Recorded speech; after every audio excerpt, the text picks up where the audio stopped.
Welcome back ناظرین، ہماری گفتگو جاری ہے علائی بخش سومرو صاحب کے ساتھ۔ سومرو صاحب، آپ کی افیلیشن اس وقت جب آپ اسمبلی کے اسپیکر تھے تو نواز شریف صاحب کے ساتھ تھی، جی اور پھر نواز شریف صاحب سے بھی آپ کا راستہ علیحدہ ہو گیا نہیں، ان میں کے اب تک ساتھ، مسلم لیگ این میں ہوں۔ تو لیکن آپ کی ایکٹیو پارٹیسپیشن نظر کیوں نہیں آتی؟ دیکھیں نا، جب میں اسپیکر بنا تو اسپیکر کو لازماً ڈس ایسوشیٹ کرنا پڑتا ہے پولیٹیکل پوزیشن سے، پارٹی کے پولیٹیکل پارٹی کی میں نے اس وقت پارٹی کے پولیٹیکل پوزیشن جتنی بھی میرے پاس تھی وہ میں نے ان کو چھوڑ دیا۔ اس کے بعد انہوں نے وہ بھری نہیں ہے، وہ کہتے ہیں کہ election who with in the party وہی آ کے بھرے۔ تو نہیں، لیکن آپ کا نواز شریف صاحب کے یہاں سے چلے جانا اور پھر ان کا واپس اب آنا اور پھر ایکٹیو ہونا، تو اس دوران آپ کا ان کے ساتھ کوئی رابطہ ہے؟ رابطہ ہے، تو کوئی آپ کے ساتھ کوئی ذمہ داری کی کوئی گفتگو نہیں نہیں ہوئی؟ کوئی ذمہ میرے یہ ہاتھ ہیں اللہ کے سامنے، کس کے سامنے نہیں کھلتے ہیں۔ میں نہیں ہوں کہ نواز شریف کے پاس جاؤں گا کہ مجھے یہ چاہیے، یہ کبھی میں نے نہ اسپیکر ہی مانگی تھی نہ کہ اور کوئی چیز مانگی۔ لیکن جب نواز شریف اس ملک سے چلے گئے تھے، ایگریمنٹ کے تحت چلے گئے تھے، تو اس دوران سندھ جو ہے وہ تقریباً مسلم لیگ نون سے خالی ہو گیا تھا، تھوڑی سی اس دوران آپ کی خاموشی تھی جس کی وجہ اس سے؟ وقت کوئی پولیٹیکل ایکٹیویٹی تھی نہیں نا، یہاں پہ سارے کیوں انہوں نے میرے بھتیجے کو اوپر چڑھا دیا، وہ جو بینکر تھا، جو سومرو صاحب، جو محمد میاں سومرو صاحب، میاں سومرو، وہ میرے بڑے بھائی کے بیٹے ہیں۔ تو ان کو گورنر بھی بنایا، منسٹر بھی سب کچھ بناؤ، اور یہ بھی بتاؤں گورنر کیوں بنا؟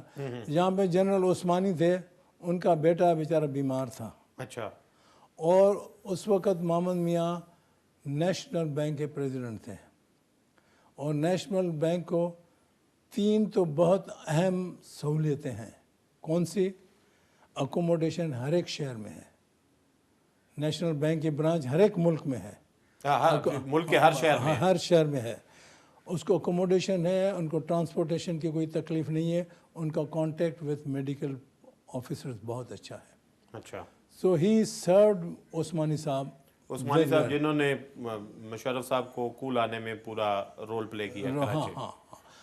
اب جب یہاں پہ انہوں نے داؤد پوٹا صاحب کو گورنر بنایا، داؤد پوٹا بیکاز آف سینئرٹی، وہ انہوں نے کور کمانڈر کو بلا کے کہتا تھا کہ بھئی تمہارا آدمی یہ میجر یا کرنل ہمارے دفتروں میں کیوں آتا ہے، از نو بزنس۔ اچھا، ان کو پھر وہ عثمانی صاحب نے مشرف کو کہا کہ بھئی اس گورنر کے ساتھ ہمارا چلنا نہیں ہے۔ تو اس نے کہا بھئی اور کوئی سندھی پولیٹیکل فیملی کا نام دے دو۔ اس نے کہا یہ مجھے اچھا موقع ملا ہے to pay off my debts, اس نے محمد میاں کا نام دے دیا۔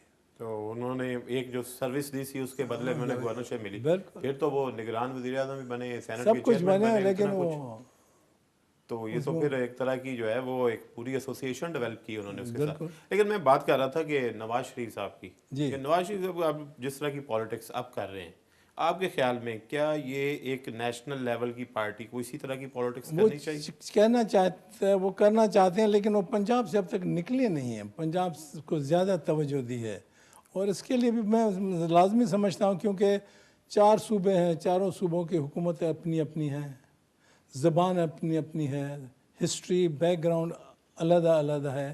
وہ اس وقت Punjab is a large province and they are doing that, Punjab government is doing very well, وہ وہاں پہ زیادہ کانسنٹریٹ کر رہے ہیں۔ لیکن سومرو صاحب، جس طرح آج کل پالیٹکس ہو رہی ہے، اس کو کہا جاتا ہے کہ یہ مفاہمت کی پالیٹکس ہے، ریکانسیلیشن کے تحت آپ ساری پارٹیوں کو شامل کیا گیا ہے، اور اس کے بعد ایک ایک پروونس ایک ایک پارٹی کے پاس چلا گیا تقریباً، اور مرکز میں بھی وہ اپوزیشن ہے بھی اور نہیں بھی، اس طرح کا سلسلہ ہے۔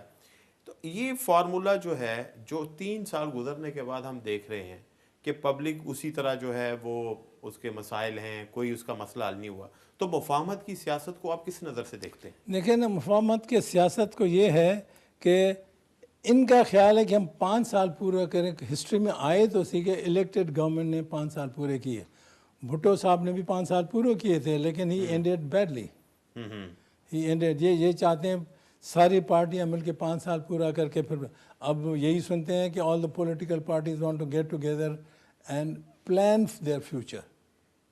اب نہیں، آپ دیکھیں 3 سال کے بعد ایک ایسی پوزیشن ہوئی ہے کہ بار بار یہی ہو رہا ہے کہ جی پبلک جو ہے وہ سیٹسفائی نہیں ہے، اور جو جیو پولیٹیکل سچویشن ہے وہ بھی آپ کے وہ بھی سامنے نہیں، درست۔ اور سب سے بڑا جو ٹاسک ہے اس وقت وہ اکنامک سچویشن ہے۔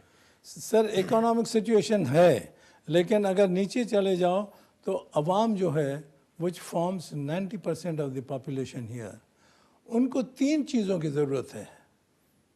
ایک مہنگائی اس کو تنگ کر رہی ہے، انسیکیورٹی ان کو تنگ کر رہی ہے، اور روز بروز جو قیمتیں چڑھ رہی ہیں وہ 3 ہیں۔ وہ basically it comes to on economy. لیکن اکانومی میں جب آپ کو پیسوں کی ضرورت ہو، پہلی چیز جو انسان کرتا ہے اپنا خرچہ کم کر لے۔ ہمارے خرچے وہی ہیں۔ اب ہر ایک مہنگا ترین پولیٹیکل سیٹ اپ ہے، مہنگا ترین، دیکھیں ہر ایک پروونس کے چیف منسٹر کو اپنے جہاز ہیں، ہیلی کاپٹر ہیں، ہر ایک پتہ نہیں بے انداز موٹر ہیں، بے انداز اسٹاف ہے۔ اتنی ضرورت ہی نہیں ہے نا۔